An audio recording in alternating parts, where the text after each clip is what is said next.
Bom, quem já investe em fundos imobiliários sabe, temos duas classes principais deles. Os fundos de tijolo, que investem em imóveis físicos e dali tiram o seu aluguel e dividem com os seus cotistas, as pessoas que investem nele. Mas também temos fundos de papel. O que significa isso? Não são fundos frágeis não, tá, gente? São fundos que investem o quê? Em dívida imobiliária, em contratos de dívida. Então, em vez de tirar o aluguel de um imóvel físico, ele recebe aí os pagamentos de quem fez um contrato ali para comprar um imóvel por 20 ou 30 anos, por exemplo. Alguns desses papéis, eles são pessoa física, outros são pessoa jurídica, são corporativos. Então, tem vários tipos aí de riscos diferentes. Os fundos imobiliários de tijolo, eles costumam pagar menos e os fundos de papel costumam pagar mais. Porém, no longo prazo, os dois acabam meio que se equivalendo. Então por que eu tenho que ter um ou outro? Porque no curto prazo eles acabam se balanceando. E uma carteira bem balanceada precisa ter tanto fundos de tijolo quanto fundos de papel. E no vídeo de hoje eu estou trazendo um comparativo entre dois fundos de papel que pagaram muito nos últimos 12 meses. Se você se interessa pelo assunto investimentos, seja bem-vindo. Eu sou Alex Silva, você está no Primeiros Passos para Investir. Sem mais delongas, vamos conhecer um pouco mais sobre o PORD 11 e o VGIR 11, os dois fundos de hoje. E aqui já temos a sua valorização, ou melhor, o seu rendimento em relação aos dividendos nos últimos 12 meses. O PORD pagou um pouco mais, né? 16,78% contra 15,37% do VGIR. Mas é sempre importante a gente não olhar apenas para o dividend yield, porque ele considera o preço daquele ativo no mercado naquele momento. O importante é a gente saber quanto a gente pagou para a gente ter o rendimento real. Por exemplo, se eu paguei R$100 num fundo que vai me dar um retorno de R$1 por cota, eu tive 1% de rendimento. Se eu paguei 110 pelo mesmo ativo, que vai me pagar R$1 por cota, a minha rentabilidade vai ser menor. E se eu paguei R$90 por algo que vai me retornar 1, então, nesse caso, a minha rentabilidade será maior. Mas o dividend yield ele serve para a gente ter mais ou menos ali uma noção.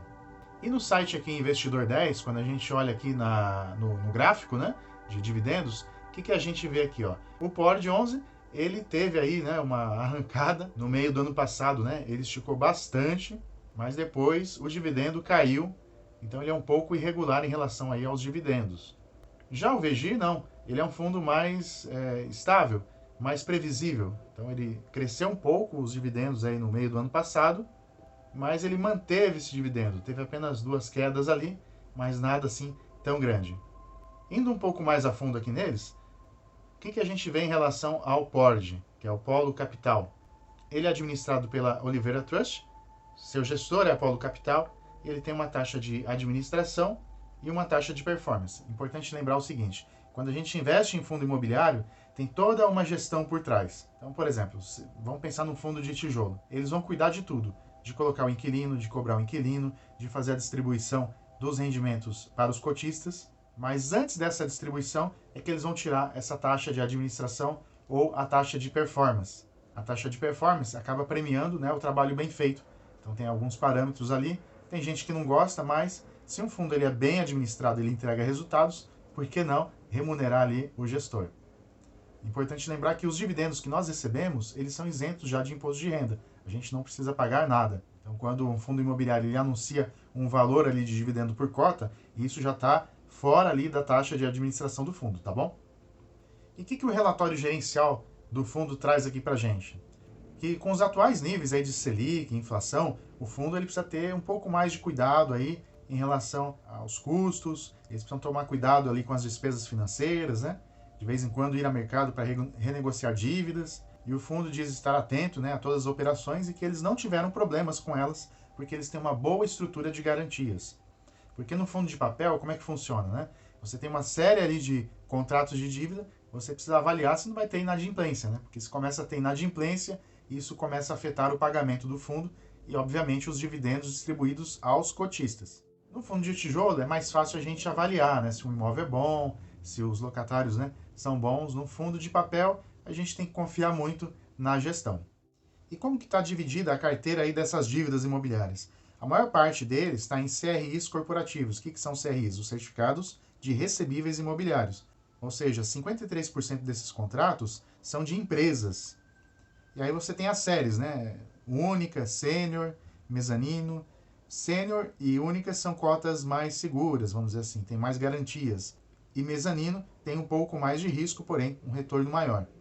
Então o que dá para a gente perceber aqui? Que são papéis aí com um certo nível aí de segurança, né? Dá para dizer até que é um fundo high grade, ele prioriza a qualidade do crédito em detrimento dos rendimentos recebidos. Muito embora, na minha opinião, ele está pagando aí muito bem. E por que ele está trazendo um resultado bacana aí? Porque praticamente metade aí da carteira está indexada ao CDI, que está lá nas alturas, né, gente? Quase 14%. 36% IPCA, tem um pouquinho de GPM, e ele tem cotas aí de outros fundos imobiliários também, né? 6%. A maior parte dos contratos é residencial e 19% comerciais. E ele tem 34 operações na sua carteira, né? Sendo que a maior concentração é de 7,84%. Então não é nada assim também que concentre muito risco. E a gente vê os indexadores aí, né? CDI mais 5%, IPCA mais 9%, CDI mais 6%. Então dá para ter uma ideia aí da remuneração do retorno desse fundo. Já o VGIR, ele é um fundo aí da Valora, gestão de investimentos, que é uma gestora que vem crescendo bastante no mercado e a administração é da BTG Pactual. Ele tem uma taxa de gestão e administração que somados vão dar 1%, e ele tem também uma taxa de performance, caso o fundo performe bem, então o administrador ganha um pouquinho mais. E o que o relatório dele traz? Que em relação à qualidade de crédito da carteira, é importante citar que todos os CRIs do fundo encontram-se no momento adimplentes, ou seja, não existe inadimplência na carteira do fundo, que eles estão sempre monitorando e acompanhando aí essa carteira e que até o momento está saudável.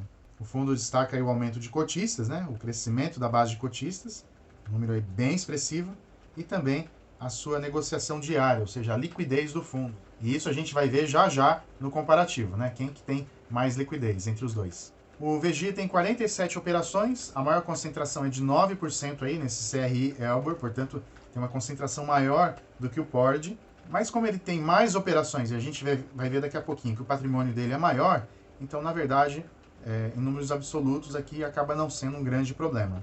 92% aí da carteira do VGI é de CRIs e ele tem 7,1% em caixa. E a maior parte, quase a totalidade aí dos contratos está atrelada ao CDI, uma pequena parte em IPCA. O que faz com que o fundo, né, tenha aí um rendimento maior. A questão é, quando, né, se é que a Selic vai começar a cair mesmo, de fato, o que será que o fundo vai fazer? Será que ele vai começar a trocar para IPCA? Então isso é algo que tem que se observar, né? Fundos lá atrás, né, que estavam muito carregados em CDI, quando a Selic chegou a 2%, eles tiveram aí uma queda brusca nos rendimentos. Então, um bom gestor ele vai sempre calibrar esses indexadores e vai aumentar ou diminuir de acordo com o momento. Mas vamos para a hora da verdade, né? Vamos ver aqui alguns indicadores para a gente saber qual que de repente pode ser a melhor opção. Lembrando que isso aqui não é recomendação nem de compra, nem de venda, tá, gente? É apenas assim para a gente poder conhecer um pouco mais. Eu vou dar a minha visão como investidor. Eu não posso recomendar nenhum fundo e, na verdade, você que tem que ver se faz sentido ou não para a sua carteira. Bom, em relação ao patrimônio líquido, né? A gente vê que o PORD tem 363 milhões contra quase 1 bilhão aí do VGI, portanto, o VGI está bem à frente nesse quesito. No quesito cotistas ou investidores, número de investidores, também o VGI leva vantagem. São 127 mil contra 22 mil do PORD. O PORD, durante muito tempo, ele foi um fundo fechado, né? Só para investidores aí qualificados, com mais de R$1 milhão. E agora que ele abriu para o povão, né? Para gente como eu e você. Bom, não sei, né? De repente você tem mais de 1 milhão investido e eu não sei. Em relação à liquidez, nos últimos 30 dias, o PORD movimentou apenas 721 mil reais, enquanto que o VGIR, 3,7 milhões. Então a liquidez é muito maior, até pelo número de investidores que ele tem também.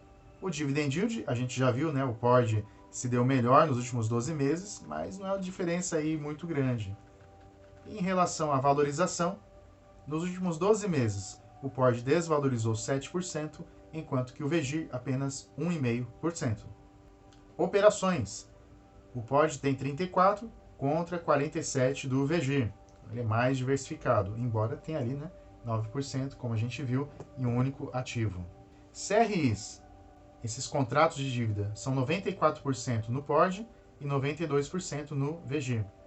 Os indexadores, né, nós já vimos aqui o PORD tem 36% de IPCA, 49% de CDI, já o VGIR tem 4% de IPCA e quase a totalidade, né, 96% dos contratos estão atrelados ao CDI, o que pode ser um risco, né, quando começar a cair a taxa Selic.